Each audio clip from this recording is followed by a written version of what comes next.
doing 45, and there'd be big trucks coming from Wintergreen or wherever to 29 or whatever, trying to push me further to go faster up the road. The only thing I see behind them is their hood in my rearview mirror. That's how close they are to me. I mean, yeah, 45 is a great thing to slow down the traffic. It needs to be the whole thing, to be honest with you, especially when these events are going on. But if you will have people tailgating you that close, like that, there needs to be people that sees all this, and there's nobody over there patrolling, seizing all this traffic that's, you know, pushing people that's doing the speed limit and want to make you go faster. I mean, 151 to me, because I'm retired now, and I see more and more where we need more patrols to get speeders, put the tailgating or following too close, and also when it get all this congestion from the events that all these places, you know, have. I mean, we got all these drinking establishments now. I mean, if you go back in time, the only drinking establishment you had in the old days was bars and saloons. But now the names are changed, so they're getting away with doing everything they can to bring in that dollar and not worry about the safety of the locals here. Because we're getting all kinds of people coming to it that don't care. They just don't care. They want to go have their good time, drink whatever. They just don't care. And that's all I got to say. Thank you. Thank you, Mr. Meyer.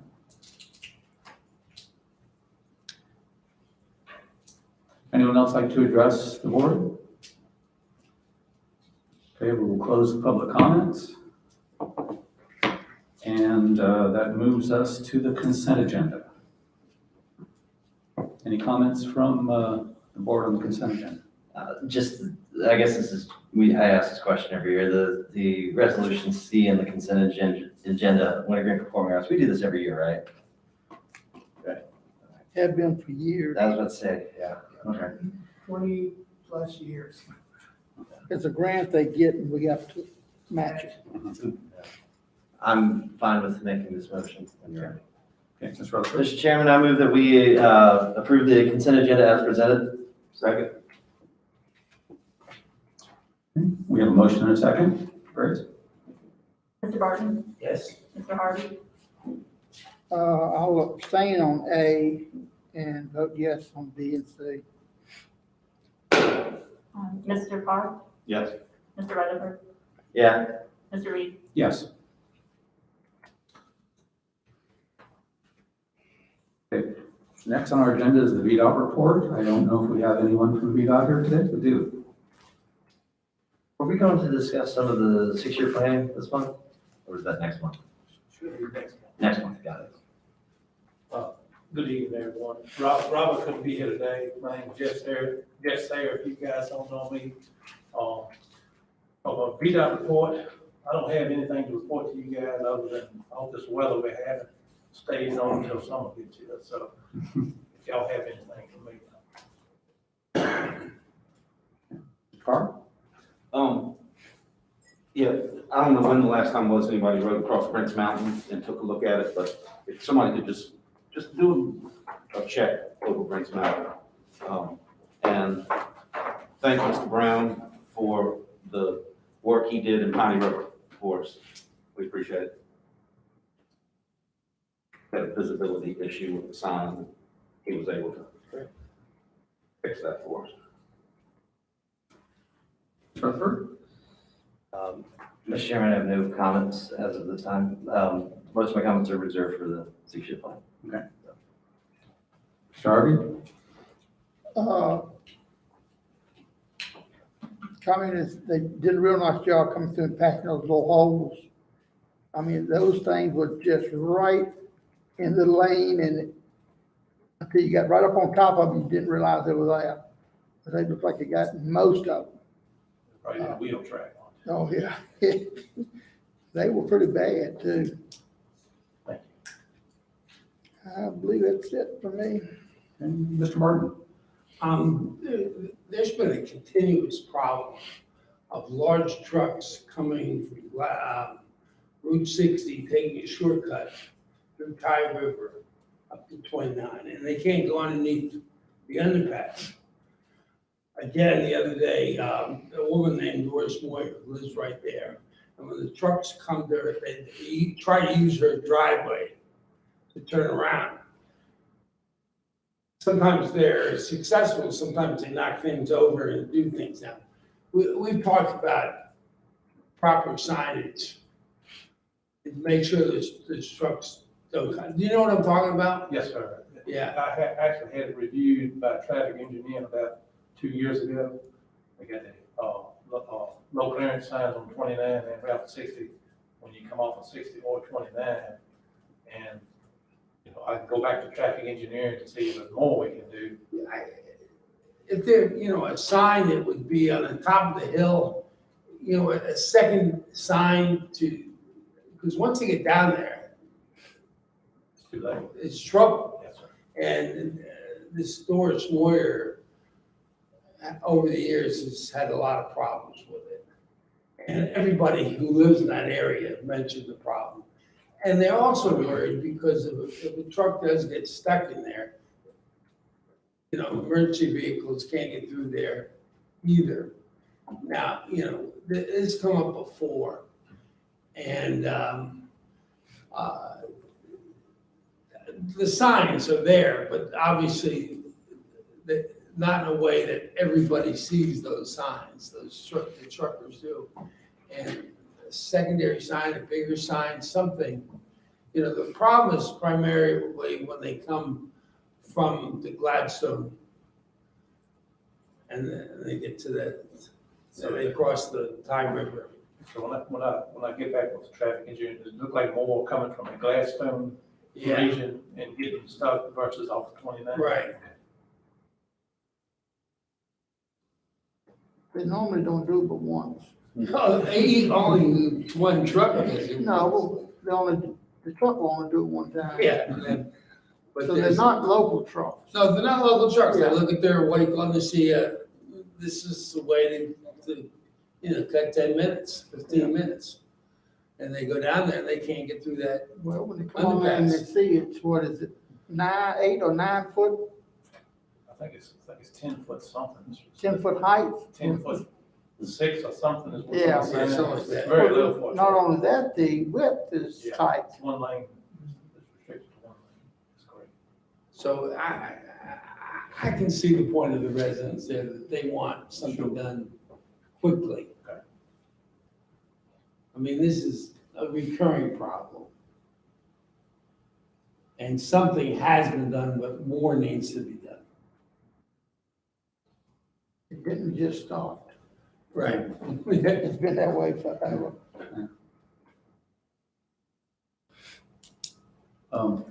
Mr. Sayer, it's interesting, on Rocky Road in my area, we have the same similar condition, and of course, Reed's Gap has always been a problem.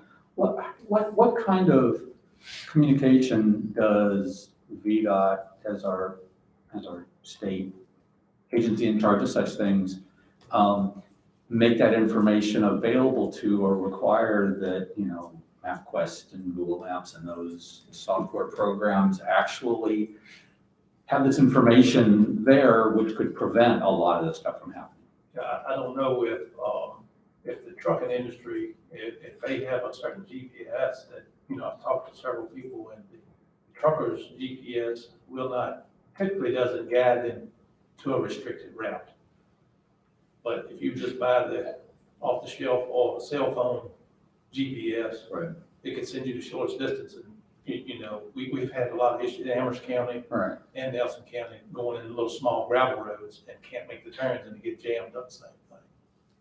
But I don't know the exact outcome, but since Reed's Gap was a hot topic before the route was restricted for trucks, there was some outreach, and I'd have to get with Paula Jones, our communication officer. We had that same discussion that someone needs to reach out to the trucking industry with the GPS so it will guide the truckers to use these restricted routes. Yeah, it seems like easy information to make available, these areas being restricted. Exactly. So look to you to take some leadership. MapQuest has not listened to none of that. True. Yeah, they, Correct. Okay, anybody have anything else? Yeah, if you drive a tractor trailer and you start getting on a dirt road, you ought to have enough damn sense to Ought to have know. Warning sign on it, come on, should Yeah, I agree. our first load of fiber that came in, you come up from 29 up, the back way Mhm. to Rocky Road and turn the truck over. The very first load of fiber. Once you hit the dirt road, I mean, Yeah. Mr. Chair, will you be here next month for the 6-year plan? Probably Robin and I both. Great, okay, so look forward to seeing you Yes, then. sir. Thank you so much. Thank you.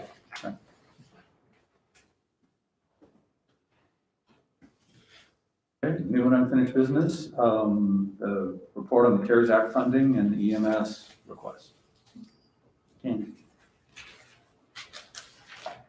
Hey, good afternoon. Refer to the handout in your packet. I'll just run through this pretty quickly. The county was allotted $2,968,120 in CARES Act funding. Approximately $151,417 was allocated for general government compliance with public health measures. $500,000 was allocated to the school division for distance learning. $459,533 was allocated to EMS/public safety compliance with public health measures and medical expenses.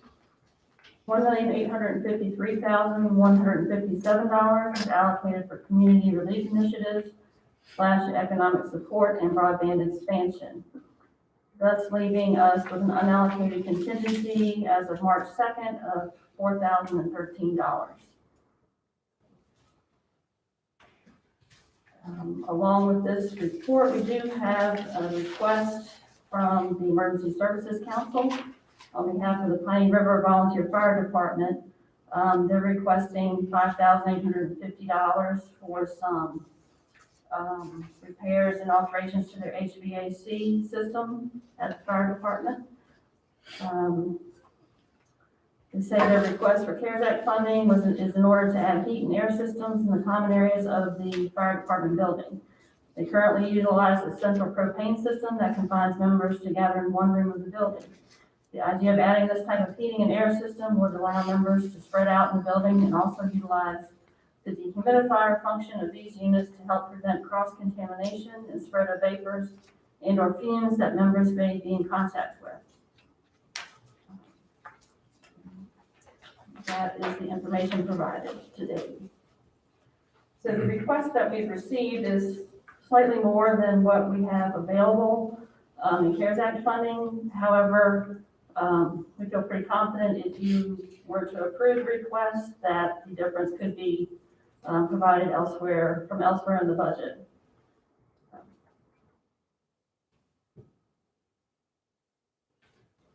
What's the timing that we have in order to use up our contingency? We have until, I think it's December 31st of 2021 for this particular allotment of funding.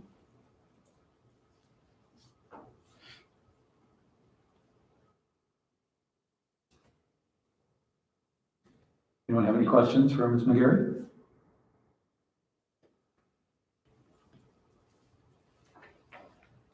Do we need to take any action on that today? That's at the pleasure of the board. So David, do you have any additional information for us on this, or? Just they're looking to put 3 mini split units in to provide heating and air in some areas that do not have it. So if the location was needed for any type of public use, this would be beneficial. this includes the Bay Area too, David. Does not include the bay, it's all the areas except everything, all the kitchens and the other room.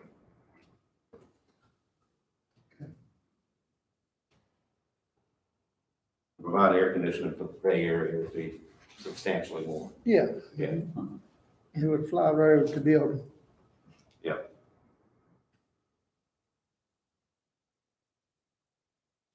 I move we go ahead and approve it and sure they can find the money somewhere. Okay, we have a motion. Second. Okay, we have a motion and a second. Any discussion? I just have one point to discuss. I'm wondering if we were to only allocate what's available under the unallowed contingency, I would leave them over $1,000 short to be able to move forward on this.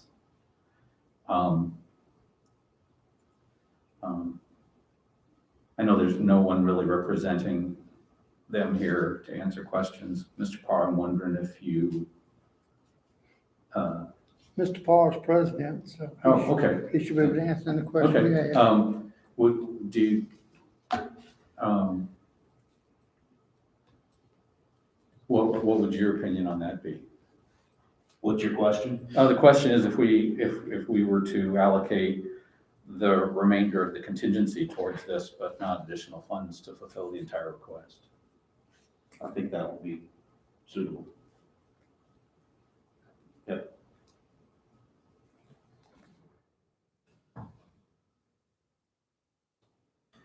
Oh, we have a motion and a second.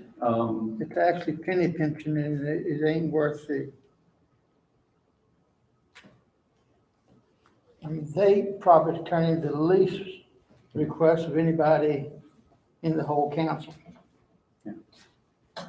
I'm not in favor of that. I just wanted to see if we had any additional Okay. information on it. So we do have a motion and a second. So if there's no further discussion. Grace? Mr. Barton? Yes. Mr. Rutherford? Yes. Mr. Harvey? Yes, Mr. Parr? Abstain? Mr. Reed? Yes. Okay, so just to clarify, the whole amount was approved and staff can just figure out where to pull the difference from. Correct. now, there was somebody that also turned in a request. This Gladstone and the EMS council did not approve it. What They was that for? They didn't feel that it met the CARES Act requirements. What was it for? It was for some boards for carrying patients, like not backboards, but some kind of board thing. But the EMS council vote, it was unanimous, approved Piney River and declined the Gladstone request. All right, I knew it was another one somewhere. Yeah. That's my understanding. Thank you, Ann.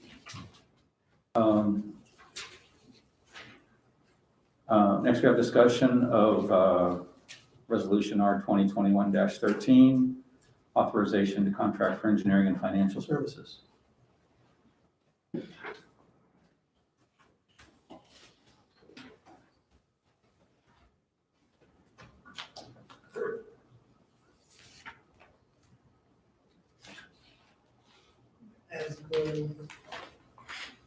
As the proposed resolution notes, county staff issued a request for proposals for engineering services on January 21st, and responses from consultants firms were due, I think, February 1st.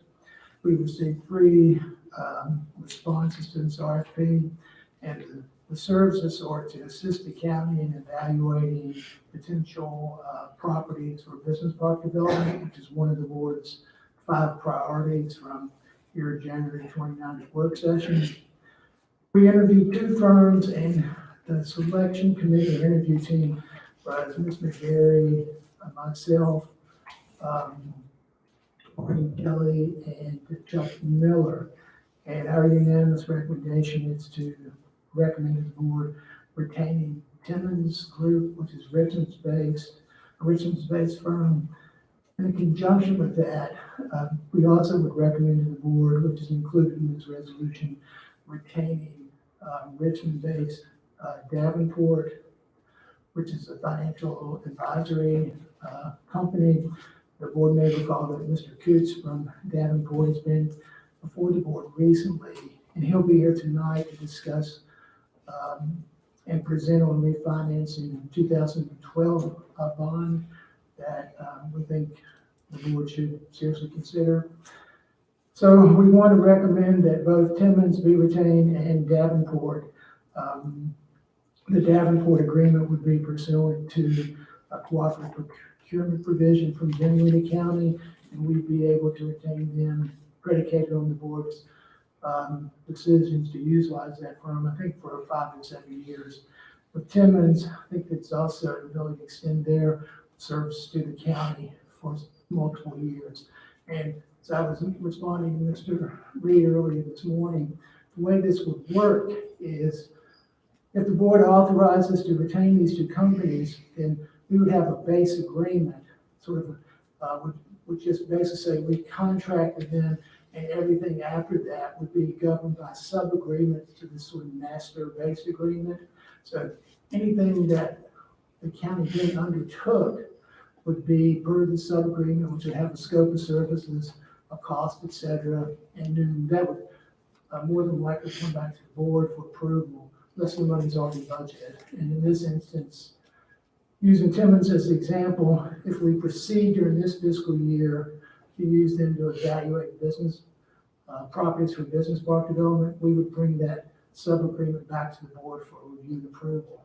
Similarly with Davenport, we wouldn't utilize their services unless the board authorizes them, say, with the recreation center complex, for example, a strategy on how to finance that, or a strategy on how to finance potential business park, potentially strategies to do both at one time. So we would only utilize their services on, in a sense, an as-needed basis. Otherwise, neither firm would be compensated. They would just be under contract. And we sort of loaded up the deck, as Mr. Harvey pointed out, with information about Timmons, but we think they're a very outstanding firm to help with looking at a potential business park in the county. So I can take questions.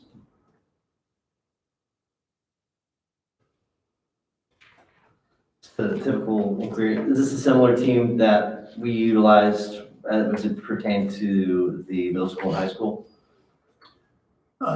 Davenport, yes, Davenport, Timmons the did not. We used a different architect for that. Original base firm did the high school, middle school design.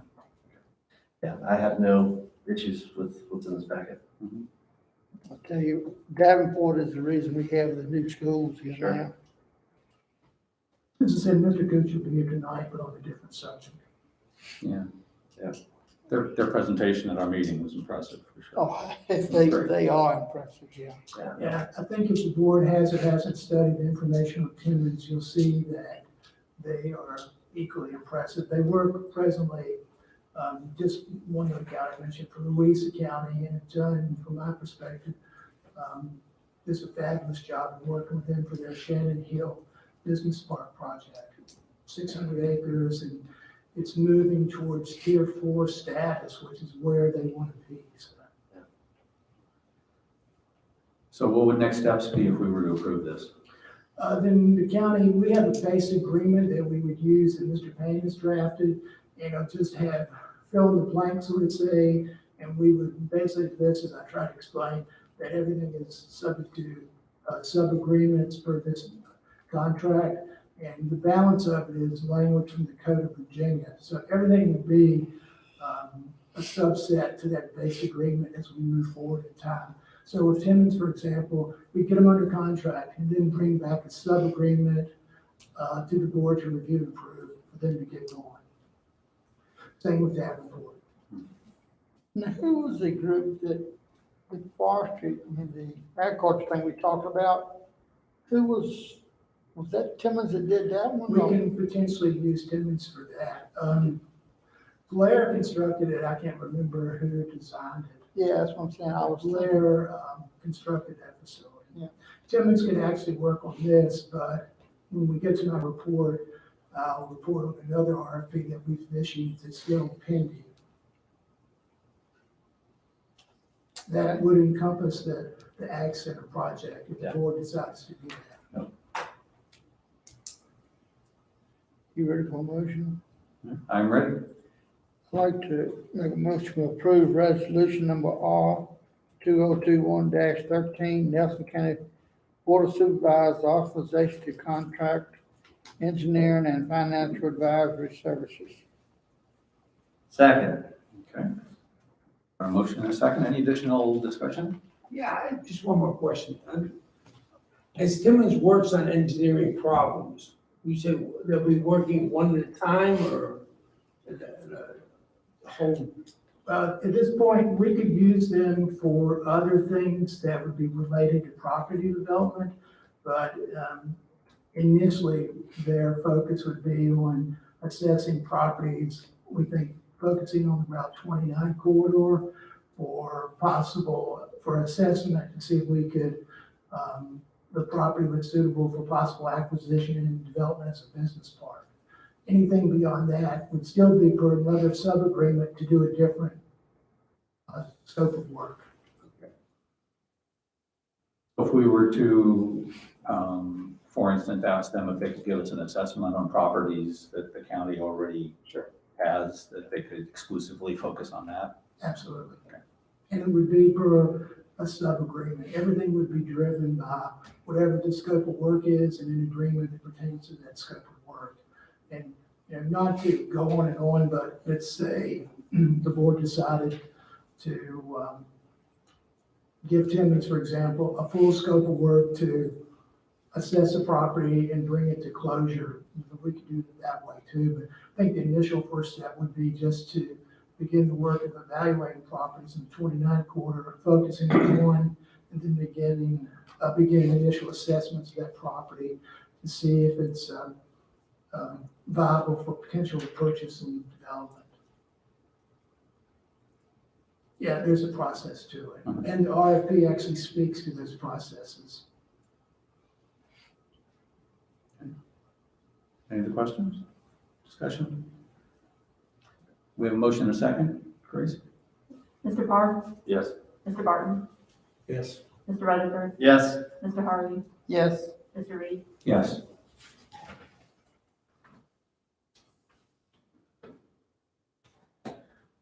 Mr. Carter, report please. Sorry, I just whipped out this report today. I've been a little tied up on other things. So I'll start with our statuses with the COVID-19 coronavirus. I included as an attachment the Department of Health's March 8 metric, which speaks to Nelson County and the region. We've actually ticked up since the previous metric report by about 30 cases, 36 cases. But as I've noted in my report, with the increased availability of vaccines, hopefully we're going to see numbers throughout the state decline. The governor's speaking to 2, and Amanda in my office monitoring that. But I think things are looking better as the vaccines become more widely available. So I didn't want to overstate that we have a pandemic crisis in the county, but our numbers did tick up just a little bit from one report to the next. One thing I'd just like to point out, and this is a conversation me and Ernie and the Water Authority have had in the vaccination issues that we're having with trying to get their staff on the 1B list. After a little bit of research on my part of other surrounding water authorities, some have been successful as they started in January and have been continuously getting their staff vaccinated, and others up in, I guess, Recordsville, Rapidan, or whatever that particular group is, they have been successful in getting their upper management vaccinated. So, I think it would be critical if we could continue to put pressure on Dr. Bonds on seeing that they're put as a priority list. I know you sent that strong email. We appreciate it, but we're trying to get this done. Maybe the next point about this subject speaks somewhat to that. Earlier this week, Amanda and I reached out to Dr. Bonson, the coordinator of the vaccine program for our health district, and this Thursday, they're going to have a clinic here at the health department, and we've been assigned 25 slots. So we're working to get county employees and constitutional officers, potentially board members, commission members, whoever we can get to agree to be vaccinated, up to 25. We'll start with that, and then in 2 weeks, on the 25th, their next clinic will have another 25 slots. So hopefully by April, sometime in April, because This week's vaccine is Moderna, that requires 2 shots.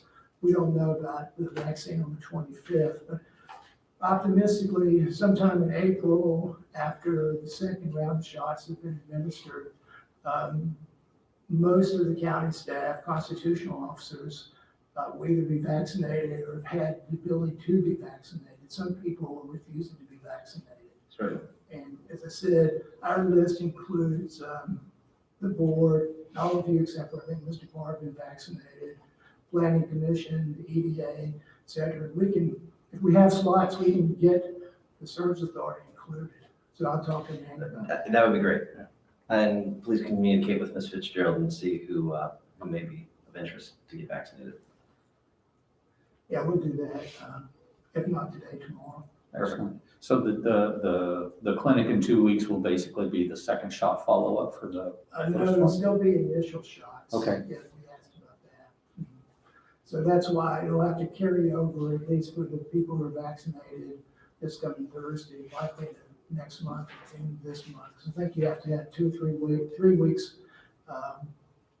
delay before, or an interim before you can be vaccinated if your vaccine is Moderna. I think that's the same with Pfizer too. And we're not sure about the availability of the Johnson & Johnson vaccine yet. We've asked, but we don't know yet. And then last on this subject, once, some of our departments, like my office, Andy's office, we've all been vaccinated, so we're going to discontinue teleworking. And as each office, department, and county have their employees vaccinated, or even if they refuse to be vaccinated, we will begin to discontinue teleworking. And we need to work with the health department and possibly start to reopen our offices to the public if we can do so. So we're moving towards, in a sense, a reopening of county office and facilities. And yesterday, moving on, I participated in the National Association of Counties, a briefing on this American Rescue Plan that's before the Congress now.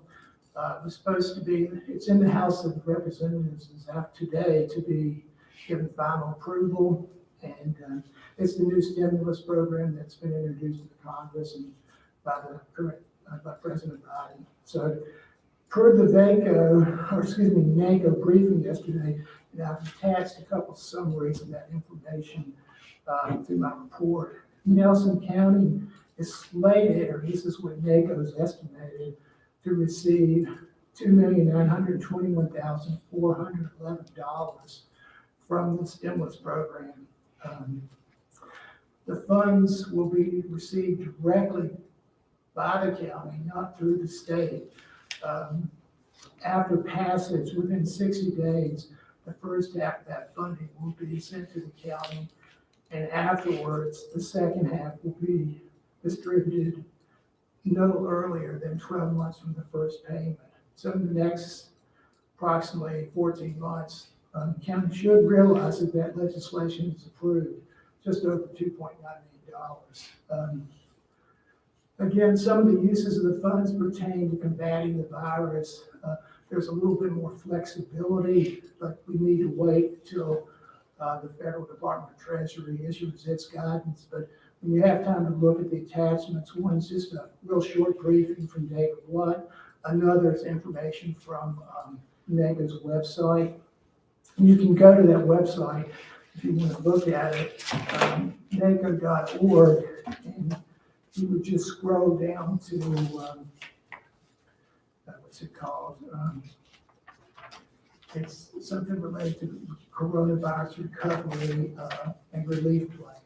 It's right on the front page, but it'll give you briefings on all you needed to know about the Stimulus Act from the Congress.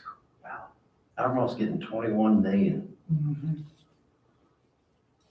Yeah, it's population driven. Sure. So So 2.9, that's roughly about what did we get last time?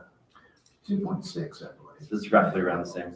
So hopefully that's good news, and we'll report back, assuming the House of Representatives approves the bill today. It went from the House to the Senate, the Senate changed, amended it some, now it's back before the House, and today's news said it's before the House today for final approval. That happens, of course, he goes to the president, but he's certainly indicated he's gonna sign it into law if it's, once it's approved, so.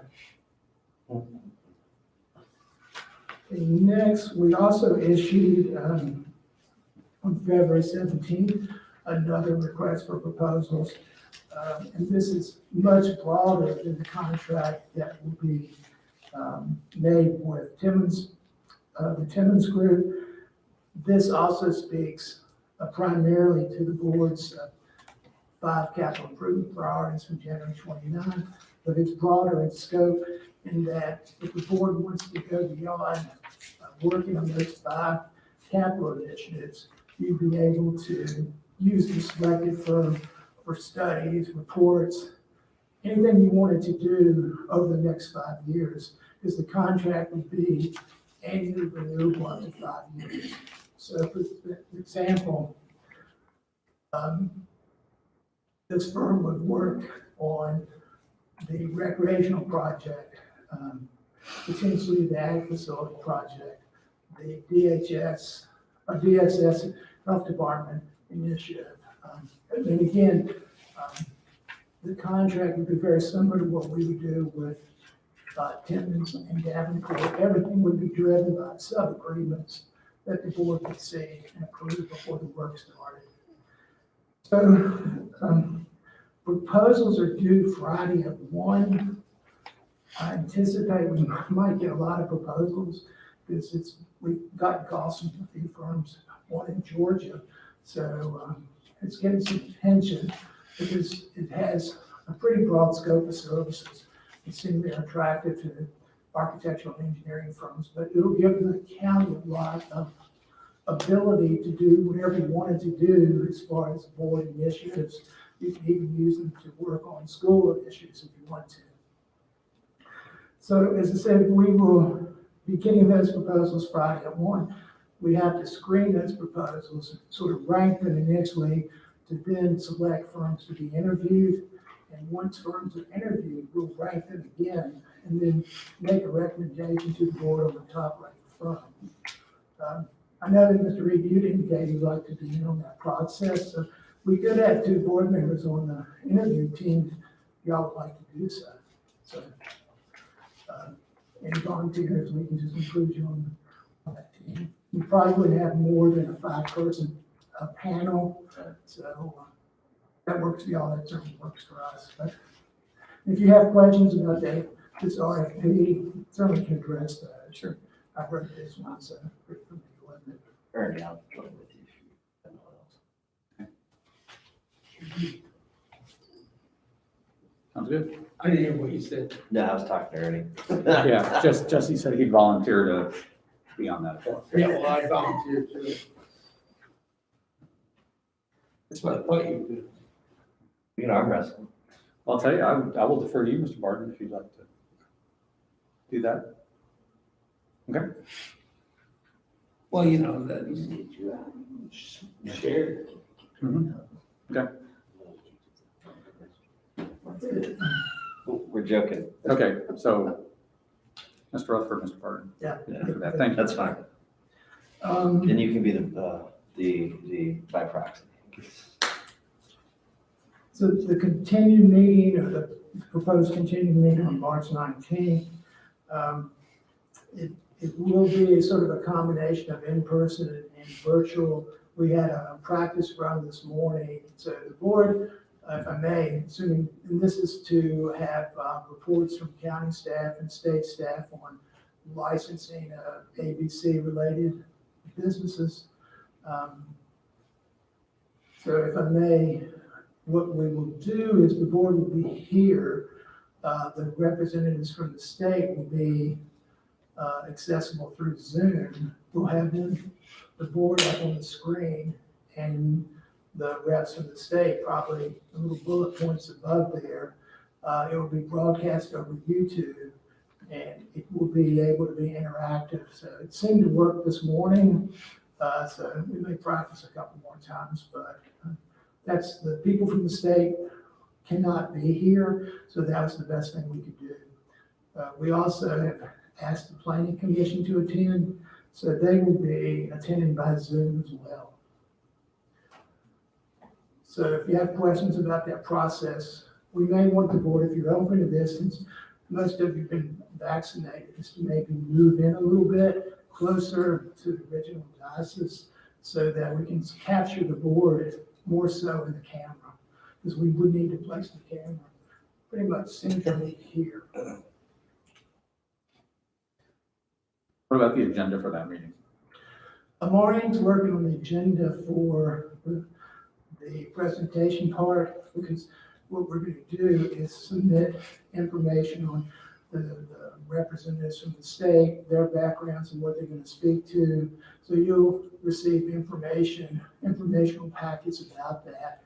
And I haven't seen it yet, so as soon as we get it, we'll send it to you. But she's scripting that right now. Because you'll have input from both Maureen Kelly and Dylan Bishop on the provisions in local ordinance about licensing these businesses. And then you'll have the various state agencies speaking to similar, how they do things similarly. So we'd have a series of presentations and then Q&As. Mm-hmm. Basically. Yeah, preferably the Q&A would probably be after each speaker, but it can be, I think, interactive as they present to the board. That seemed to work this morning.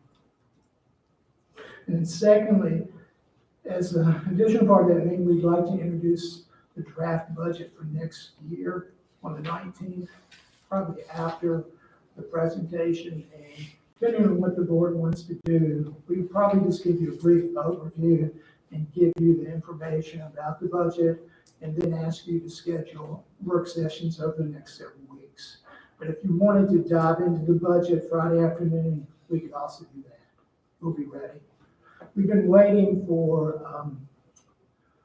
the state budget to be finished, which it is, and now we're still waiting to see final numbers for from the state compensation board, the Department of Education, et cetera, et cetera. But those things should be in place, so we'll proceed anyway and backfit it once we have the information. But we're pretty much poised to go ahead now. So since you'll have us all together, I suspect it'd be a good time to introduce the budget, probably dive into it at a future meeting. Because we'll have a whatever you're comfortable doing. We'll have a pretty focused presentation meeting on Right. earlier. So. Yeah, you may not want to dive into the budget. after the Right. presentation. Any other? On Friday afternoon now. Right. Okay. Yeah, maybe time to go get a beer. Thanks. Ironically. Yeah, very briefly, the Tide River water system, we did get the tank down, the elevated water tank, March 3rd to the 5th. So that project is completed, other than the Lexington office of the health department, which administers water projects and permits. Will be here Wednesday to do final inspection and certification of the project's completion. The health department employees, so they'd probably be here for about 30 minutes. So. The tunnel, we're still working on document closeout of phase 3, but we're getting pretty close. It's just the litany of things that have to be done. And then along the entrance to the eastern portal, we're going to install fencing on the roadway in there, but just on the west side of the road to deter people from parking on private property and just causing traffic chaos in a sense. So that's one deterrent. But we're also now in process, we're waiting on the design documents. We have volunteer engineers from VDOT who've retired. They've designed the expansion of the eastern parking lot. So we should get those documents in hand, if not today, tomorrow. Then we're going to get quotes from 4 companies and hopefully expand that parking lot by about 25 spaces as soon as possible, which should help relieve some of the congestion we've been experiencing. We have the land for the additional parking. That's Yes. 25 places you think will be enough? Mm-hmm. Well, That ain't gonna be enough, it's but not gonna be enough, but it's a start. Yes. you get that one tree that's taking up all the space. Yeah, we may be able to expand a little bit, as you would proceed closer to the eastern portal itself, but that's gonna require some additional work. Yeah, once we get the plans, we can share them with the board. I don't have them yet, but I've seen a general layout in 25 spaces. It should be very helpful. We're still getting tons of people visiting the tunnel. It's very popular right now. The Piney River wastewater system, we're still in process with Patterson Construction coming in early April. We have to have one of the primary pump stations. It's on 56 refurbished, and it's just under $40,000. And lastly, general reassessment for 2022. Monitoring is still working, of course, every day, but we still aren't in a position, or they aren't in a position to give us any insight into, what possible changes there may be in local values. So it's probably gonna take more time. Do you have a projection on when we might hear something from them? I would think probably closer to late summer, thereabouts. We know Mr. Eames, one of the principals, very well, and he's just around the corner from our offices. So if we know something sooner, certainly we're going to report that. And they have to do this comprehensive sales study, and it just takes a lot of time and effort, and things change as they go along while they're out looking at every property. So.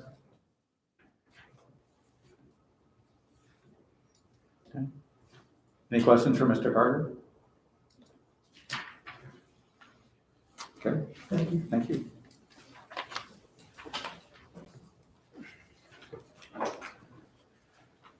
Okay, board reports, Mr. Harvey? Anything? I don't have any. You might actually go home and come back. Mr. Barton? Just question again that, the social service board needs to be near the courthouse. I'm stating again.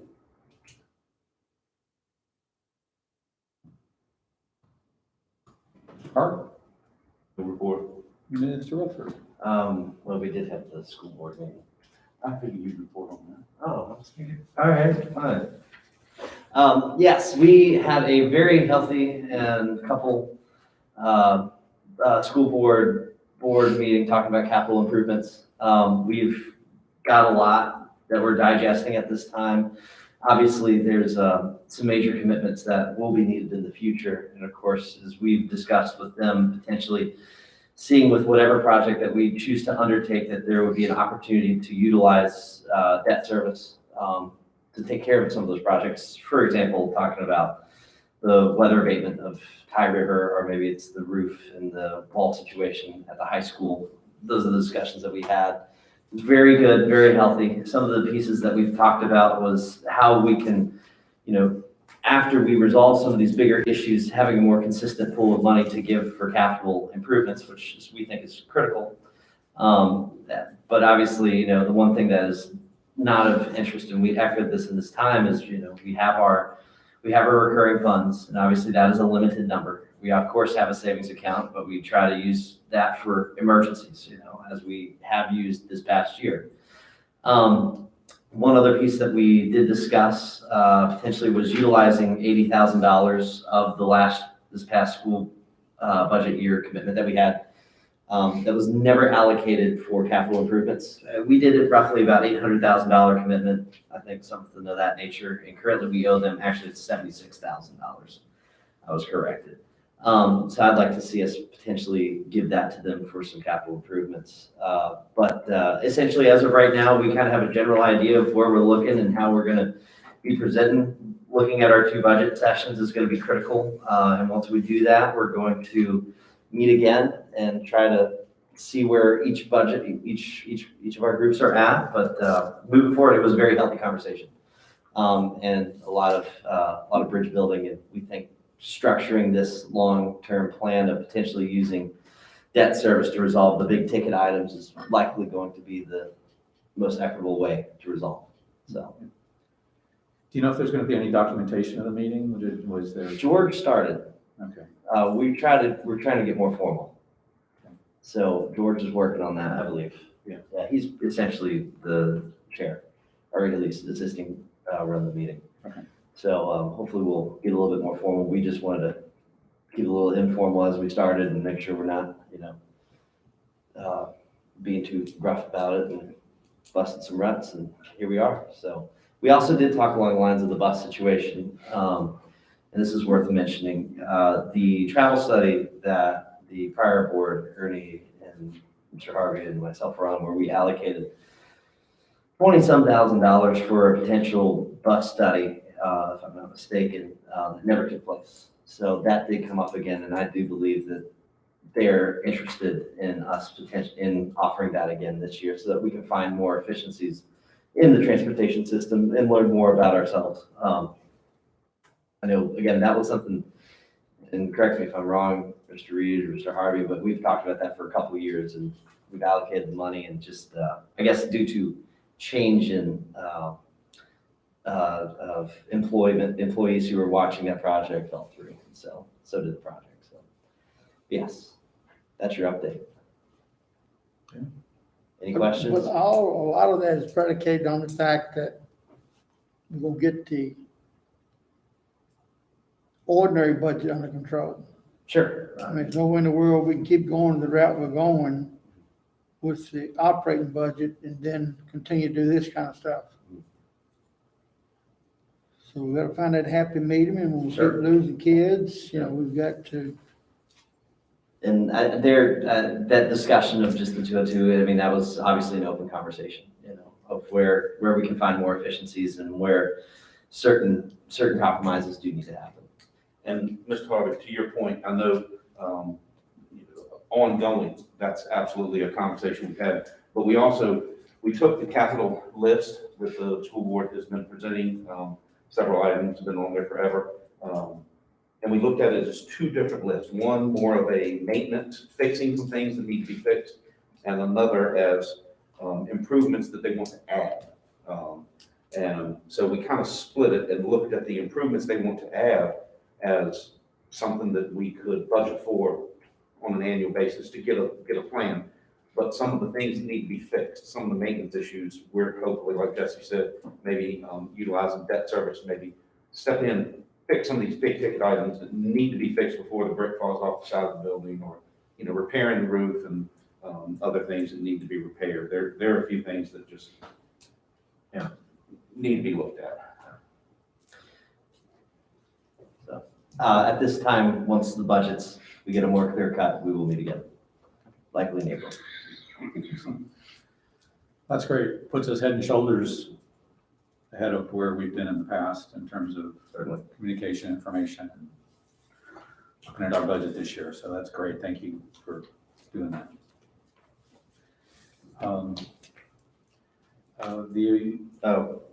Any other reports? That was my question. That was my whole one. That was a lot. TJPDC, we're in the transition. Sure you missed Chip. Christine's done a great job so far. They will be at our meeting tomorrow with the Ag facility, and we also have that meeting tomorrow. Staff at the Amherst Middle. So we got that. You can report on the service authority.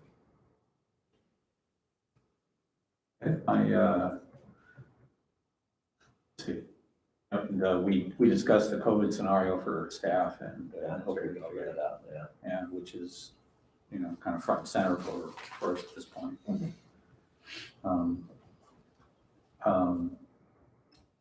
you have anything else from the service authority unless you? Most damages related to accounts receivable were remediated from CARES Act money. So, and I imagine that will exist again in this next round of COVID money. So. A little bit of planning commission information. It was in the the reports that we received, but it was a special use application for an added banquet hall, where, Chapel Hollow Road, where, Flying Fox, and, that was deferred, and it's likely we're gonna have that pulled and have another form of the same thing come back to the planning commission, so we won't be looking, we being our board, will be looking at that here for a while if it comes back. Just a couple things to highlight. We've received a grant for $60,000 from the Virginia Outdoors Foundation for the public boat takeout on the Rockfish River. That's a big deal. I know Claire's at Parks and Rec is overjoyed about that, and it's going forward. Our GIS staff is working with Wintergreen on updating all the GIS parcel mapping for Wintergreen and Stony Creek. They're trying to get a evaluation of open space for carbon credits, and so it's given them an opportunity to focus on that area. So in my district, hopefully that's gonna turn into something clearer that can be implemented across the county. So looking forward to that. Anybody else have, maybe I can, do we have any appointments before us? We just have the one open seat on the Region 10 Community Services Board, and we've advertised it on the website. We have one person interested, but she can't start until May or June, so we're just keeping that, we're still receiving applications if anybody is interested. Okay. This was the scenario that we talked about last month where we just assumed to wait till April and see if any other applicants have happened. And she cannot start till May anyway. I believe that's the nature of it. And we do have another representative serving on that board, so we do have somebody Okay. going to the meetings. And that's all. Okay, appears we don't need any action on that tonight. Any correspondence or directives from the rest of the board? Okay. Do we have any other business to bring up before we look towards our evening meeting?